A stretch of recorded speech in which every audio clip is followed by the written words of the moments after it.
Who do you think is the best team at this World Cup right now?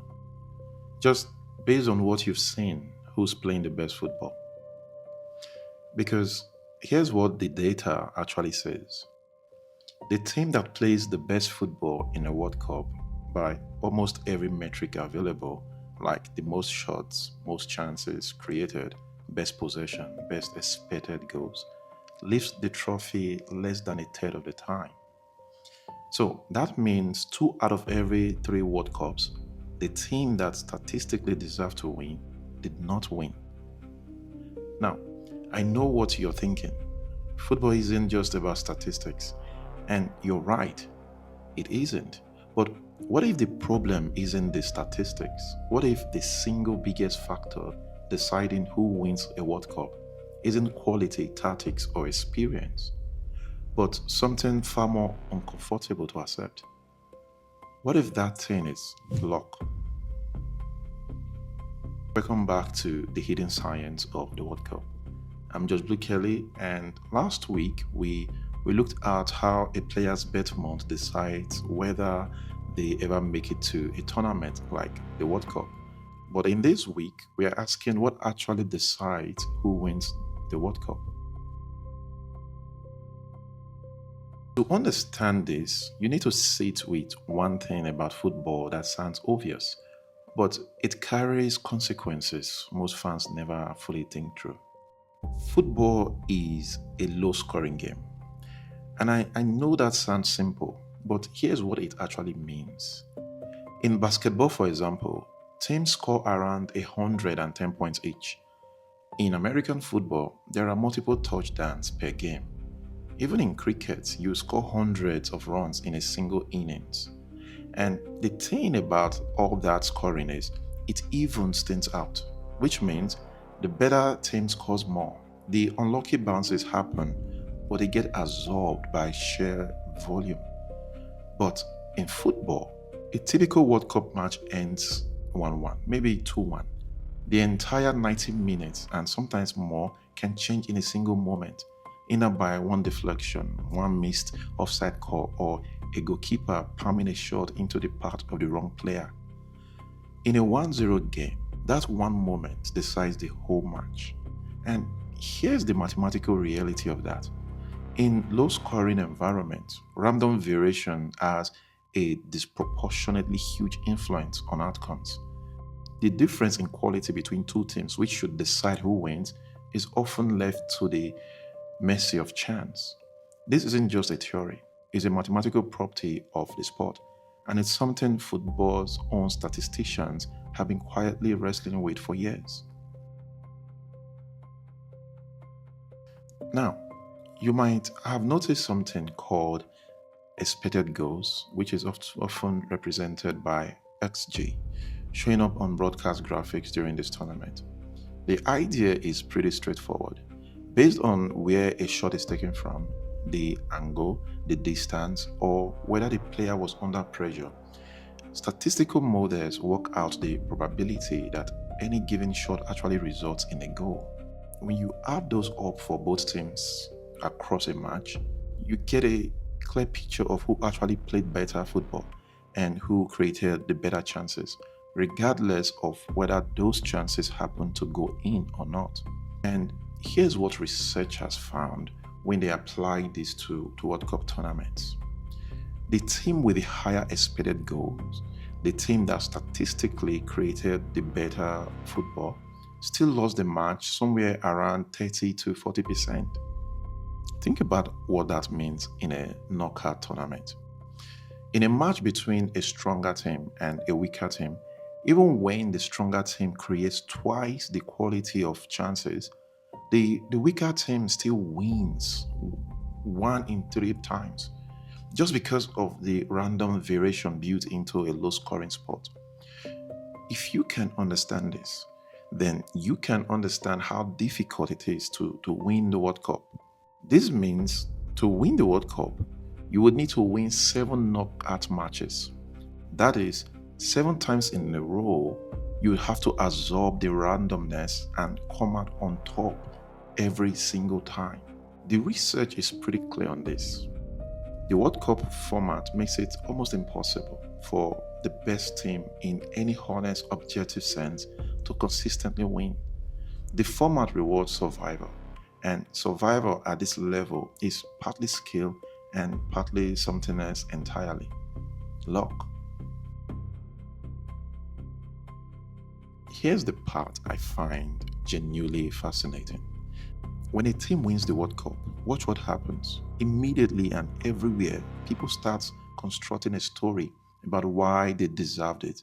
They will say things like the coach was a genius, the team had incredible chemistry, the star player elevated his game exactly when it mattered, or they would say it was destiny.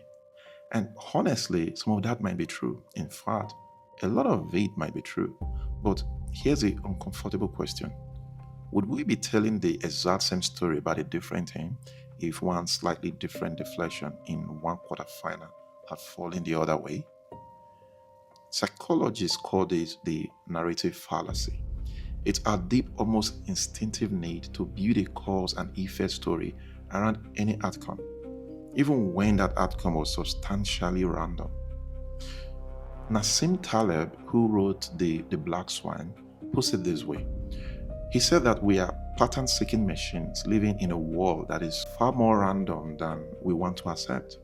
And nowhere is that tension more visible than in a sport where the whole match can turn on a single bounce. Now, look, the team that wins the World Cup is great. Of course, they are great.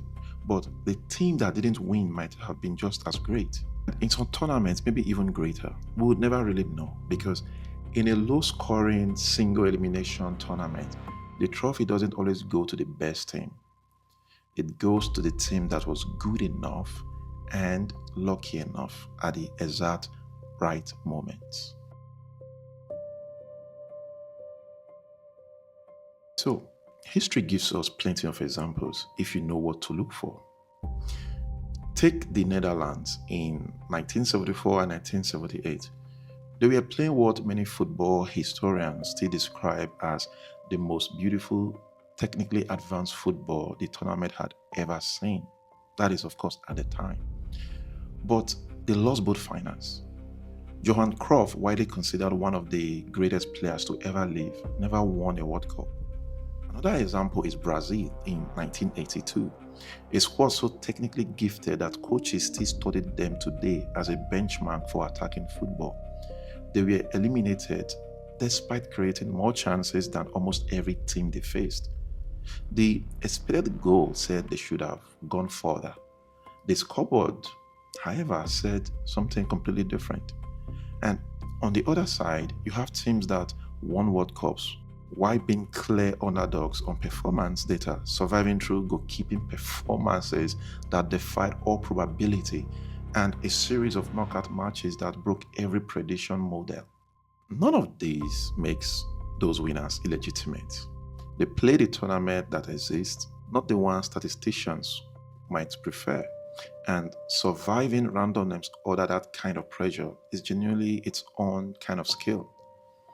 But it does mean the story we tell after the trophy is lifted, the story of destiny, of greatness, of things unfolding exactly as they should, is a story we write on top of something much messier and much more uncertain.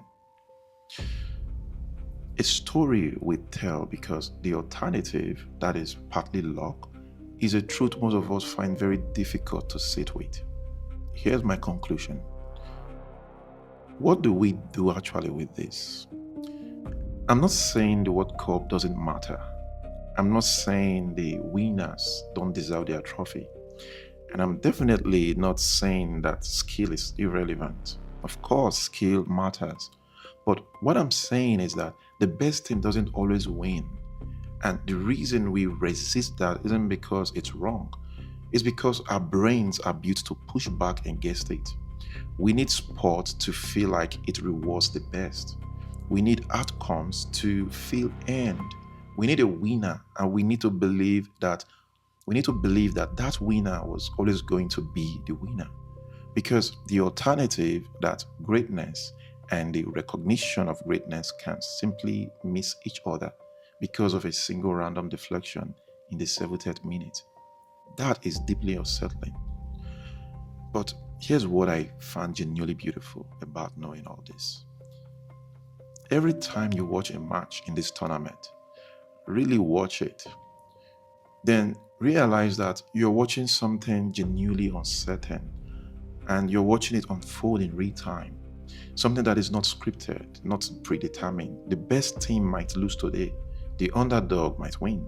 And not because of some romantic idea about heart and spirit overcoming all odds, but because sport at its core is a window into a world that is more random, more uncertain, and more surprising than we usually allow ourselves to believe. And honestly, that is far more interesting than destiny. So, you see, nothing in your life is as ordinary as it looks, not even a football result. So, I'm just Blue Kelly. Until I see you next time, stay blessed and stay safe. Bye bye.